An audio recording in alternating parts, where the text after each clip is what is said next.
y, and this is c. I put the axis of rotation like this is parallel to which axis? To y. So I will put I with respect to y. Find I with respect to y. What will be? According to this formula, this is a system of discrete particles. I will be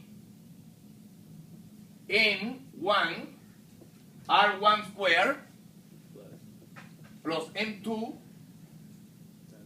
r2 squared. This is the moment of inertia. This is like similar to the mass in linear motion.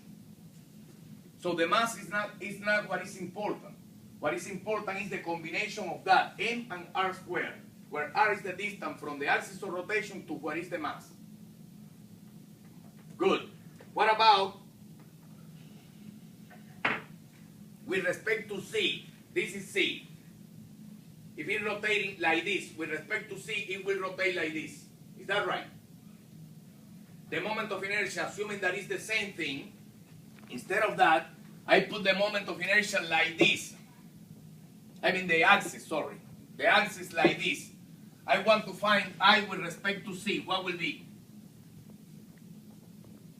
This is my axis of rotation. The system is, forget about this. This is the axis of rotation. It's rotating like this. What will be the total moment of inertia for that system? Assuming that this rod doesn't have mass. What will be the moment of inertia with respect to c? Why? It is rotating. There is distance with respect to c. This is c. Is there any distance with respect to c? So if I go, will be n1 times what? What is the distance from n1 to the axis of rotation? This is the axis of rotation. r1 squared. Plus n2 times what? r2 squared. If the moment of inertia was 0, there is no rotation. Is there rotation? If I put this like this, it will rotate? It will rotate. Now, what about if I want to find the I with respect to x? Where will be x? Parallel to that thing, where I have to put the axis of rotation. Like this.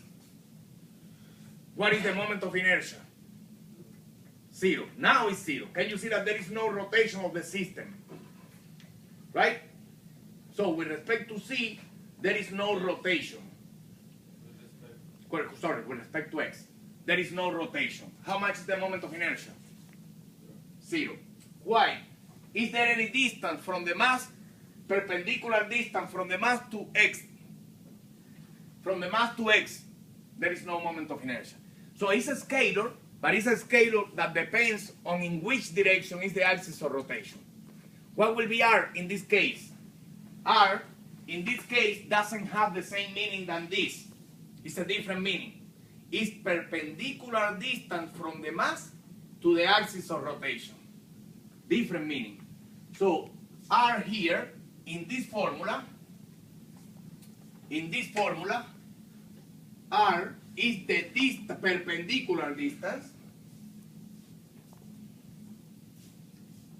perpendicular distance from the mass or from the axis of rotation to the mass.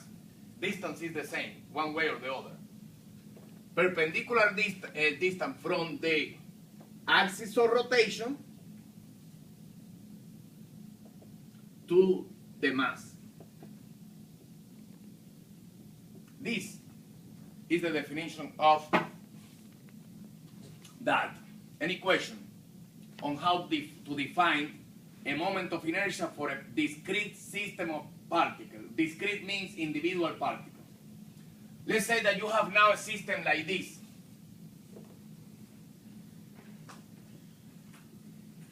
What will be? Assuming that is the same distance. What will be the same mass? What will be the total moment of inertia with respect to C? What will be? N1 R1 squared. This is the axis of rotation. N1 R1 squared plus M2 R squared plus m3 plus m4, they have the same mass, they have the same distance. What will be the moment of inertia? 4 m r squared. Any question? It's a scalar again. The four objects are rotating. This is because the same distance. If not, you individually have to find the distance and have to find the mass and add it. What will be the unit for moment of inertia? What is the unit for moment of inertia? What is the unit for m? Kilogram. What is the unit for distance? So what will be kilogram times what? Meter square. Kilogram times meter square. There is no name. Kilogram times meter square. That's the moment of inertia. Good. Now we know the moment of inertia of a system of discrete particles. What will be the moment of inertia if this is rotating with respect to y? This is M1, this is M2, this is M1, M2, M3, M4. What will be? But they have the same mass, the same distance. 2mr squared. That's the moment of inertia. If it's rotating with respect to x, 2mr squared. Everybody can see that. So the moment of inertia changes according to the axis and the distribution of particles. Any question? Finally, the moment of inertia of a continuous, this is a discrete system of particles. Sometimes the particles are not discrete, are continuous distribution. For example, this is a continuous distribution.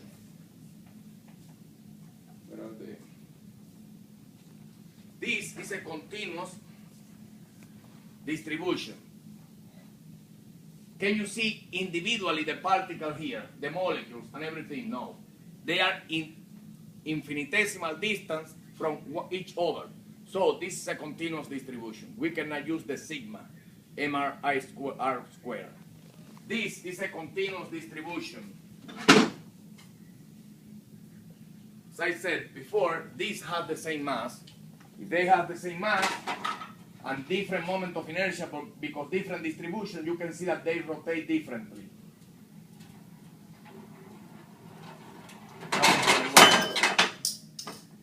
Okay? So you can see that they rotate differently, even that they have the same mass and the same radius. But the distribution of the mass was different. Which one has a greater moment of inertia according to that equation? Which one will have a greater moment of inertia according to that equation? All the mass is distributed farther from the center. This is distributed all over the place. Which one has a greater moment of inertia? Of the two? The hollow one has a greater moment of inertia. Which one will have a more tendency to resist the rotational motion? So this is like the question that I said for inertia. Who has more inertia, the truck or the car, the light car? The truck. This is the same. This is the truck in rotational motion. This is the light car in rotational motion.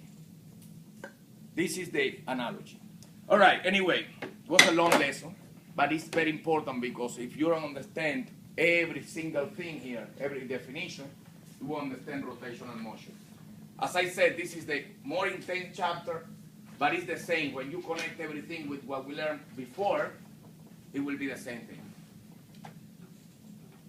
I see that we won't have lab today. It's very long class, and we did most of the labs. Most of the labs that we have to do so far, nobody left me the setup, so I don't see the setup. And I will just give a bye this week to the lab. Have a beautiful week.